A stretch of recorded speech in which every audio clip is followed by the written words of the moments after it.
published 1151 Est, the 28th of November. The 2017 updated 1407 Est, the 28th of November 2017. The world-famous paleontologist who died unexpectedly in September had a social history of cigarette smoking, using vapor pens, social drinking and marijuana use, DailyMail.com can reveal, although friends said at the time of his death that he had no bad habits. An autopsy revealed Mike Getty died of a heart attack and listed those as contributing factors. Outwardly fit and healthy, Getty was working on a dinosaur dig in Thornton, Colorado, on September 11 when he complained of feeling unwell and collapsed unexpectedly. The 50-year-old was rushed to nearby Westminster Hospital but was pronounced dead shortly after arriving at around 3 p.m. the same day. In the wake of his death, a number of bizarre explanations were put forward, including that he succumbed to an ancient virus hidden in the fossils he was working on.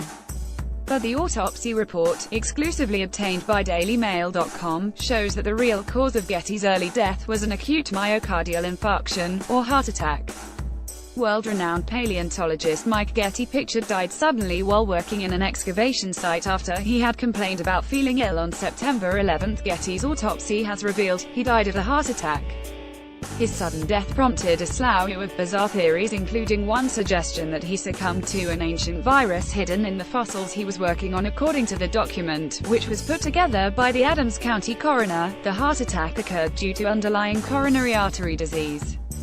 Typical symptoms include shortness of breath and chest pain, although for many, the first indication that the disease is present comes when the patient suffers a heart attack, in Getty's case, fatally.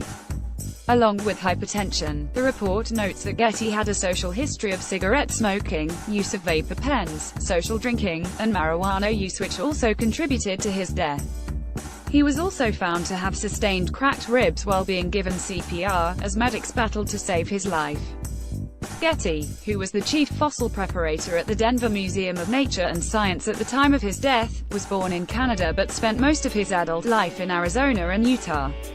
While still living in Canada, he worked for the Royal Tyrrell Museum in Drumheller, Alberta, and led expeditions into the Dinosaur Provincial Park where he helped uncover the remains of huge herds of centrosaur dinosaurs, a member of the horned Triceratops family.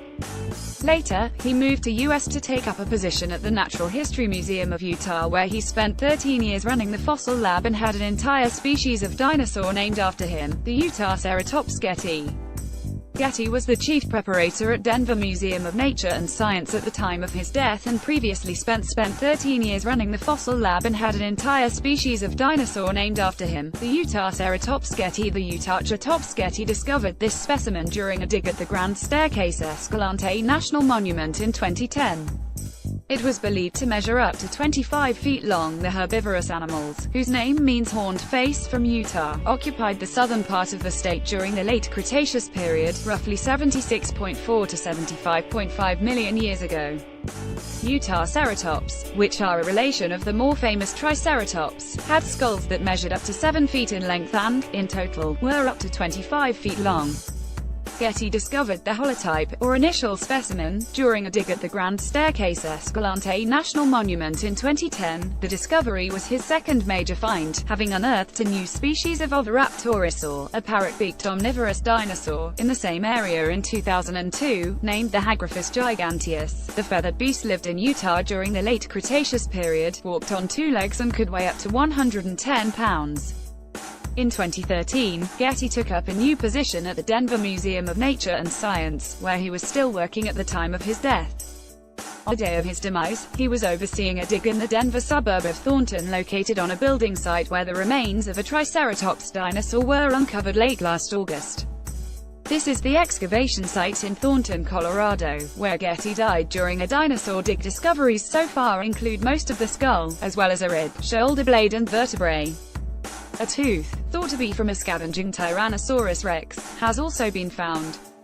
According to close friend Lisa Holowinski, 37, who was at the hospital when Getty passed away, the paleontologist had complained of feeling unwell at around 2:30 p.m. that day.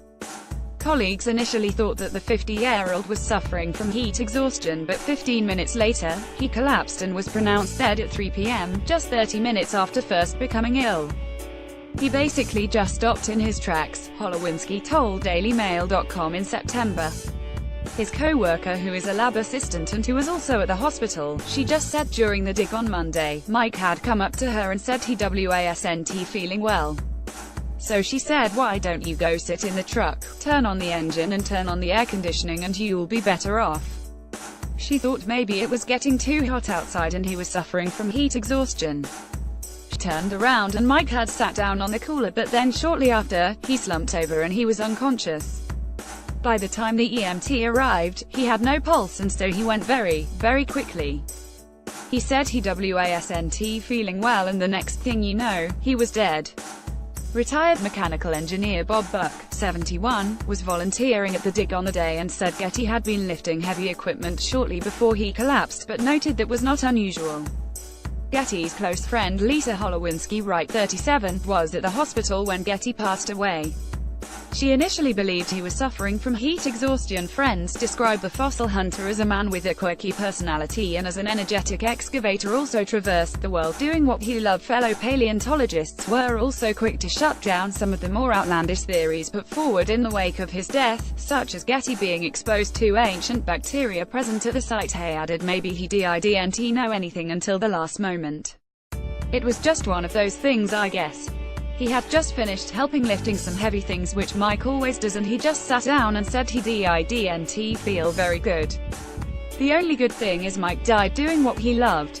Fellow paleontologists were also quick to rubbish some of the more outlandish theories put forward in the wake of his death, claims now borne out by the autopsy report, discussing that Getty could have died as a result of being exposed to ancient bacteria present at the site. Fossil preparator Hillary McLean, 26, sighed, "There is no bacteria out there that would be able to last that long, that would still be viable." A construction accident was ruled out immediately after Getty died by his final employer, the Denver Museum of Nature and Science. On the autopsy report, the paleontologist's death was officially recorded as being the result of natural causes. The museum is now hoping to construct an art wall in Getty's memory, which will be housed inside the Volunteer Engagement Center in downtown Denver.